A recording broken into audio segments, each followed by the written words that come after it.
What we do is break this video up into a number of smaller sections so we can take it one part at a time in terms of making this ball. But first things first, we're going to need to use trusty scissors to cut out the template that we've printed off. So probably fast forward a little bit now, otherwise it's going to be a bit boring.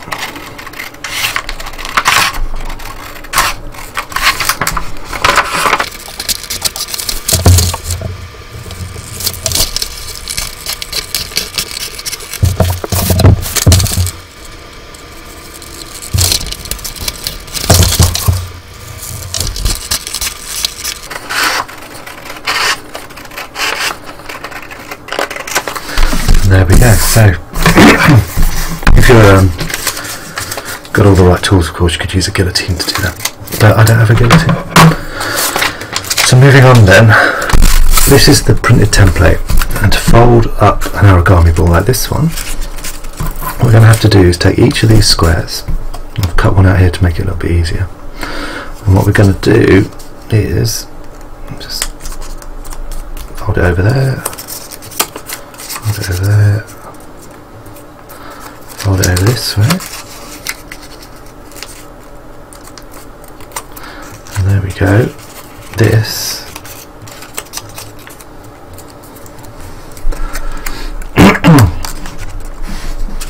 as you can see is exactly the same shape that we've got in here.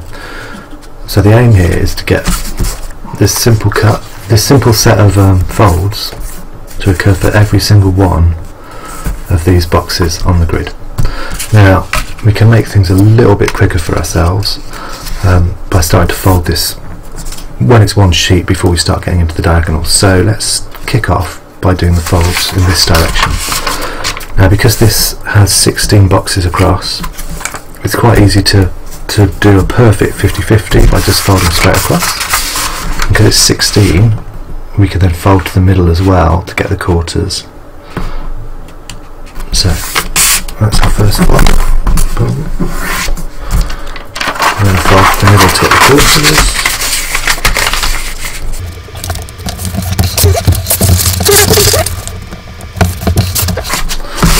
Now for the next rows we're going to fold to the next edge that we've got access to. And then from there we're going to fold over to this edge.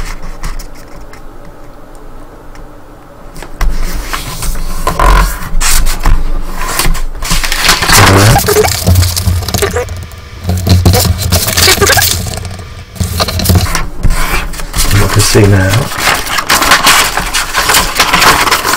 as we've creased every one 2 boxes apart. So the next one, as you may have guessed by now, we're going to fold a big corner edge.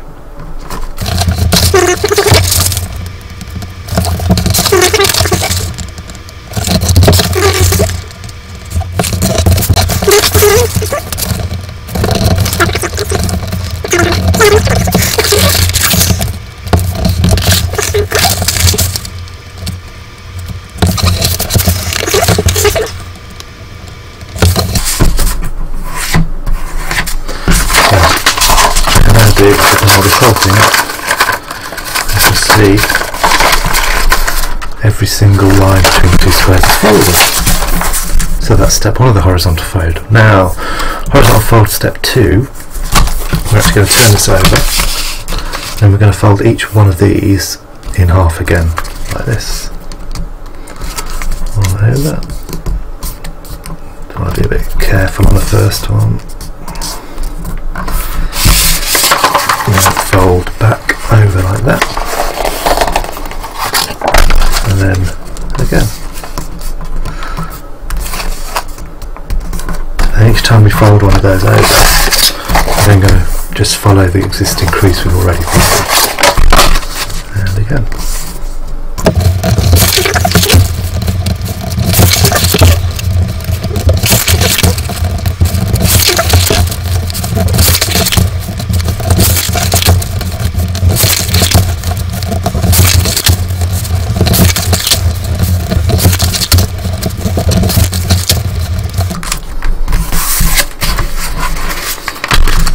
Coming to the final few now. This is the second to last crease. fold it over, this very last crease. There we go. And that is the whole thing folded up. Quite big, isn't it? Concertina. So that's the end of our horizontal folding. Next step is to do the vertical folding. Let's split that. So, coming back to our little model and our example ball, what we're trying to do is to fold them all to go like this. And obviously this is going to be the outside of the ball. So if you think about it, each of these lines here has got to fold that way, i.e. like that. So one of the things I'd say that makes this a bit easier is if you actually print one off that's 8 high instead of 9 high. So I've gone for 9 high. This is a bit of an experiment, and I wanted to see what happens when you've got an odd number of rows. I'm sure it'll work fine, but it does make this fold a little bit more complicated. So if you're just on 8, then you'll just do the fold. Fold from the other side, because obviously these are peaks. Half, halves, and then do that pattern again. But because I've gone 9, I'm going to start by creasing just that one.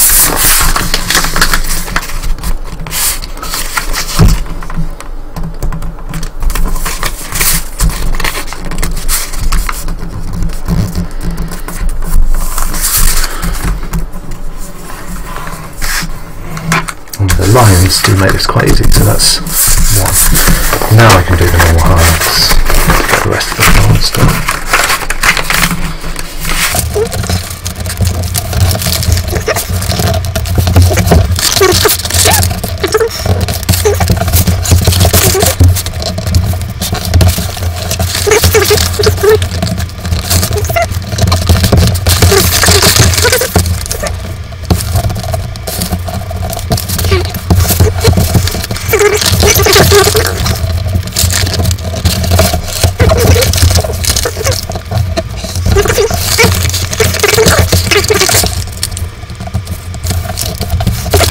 Now that is every single one of those folded.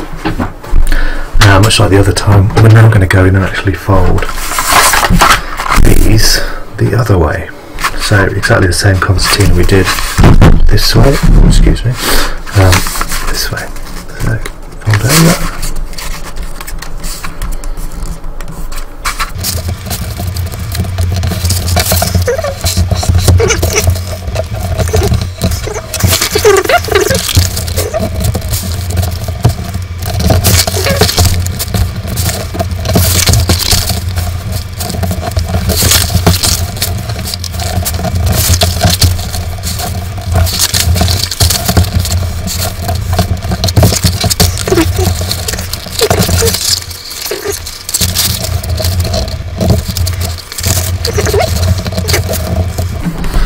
Okay, on to the very last fold. I'm going to go back over once. And final.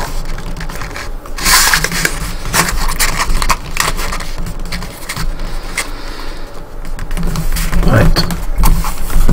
So again, we start to unfold that, we get the classic concertina. So that is the vertical folds complete.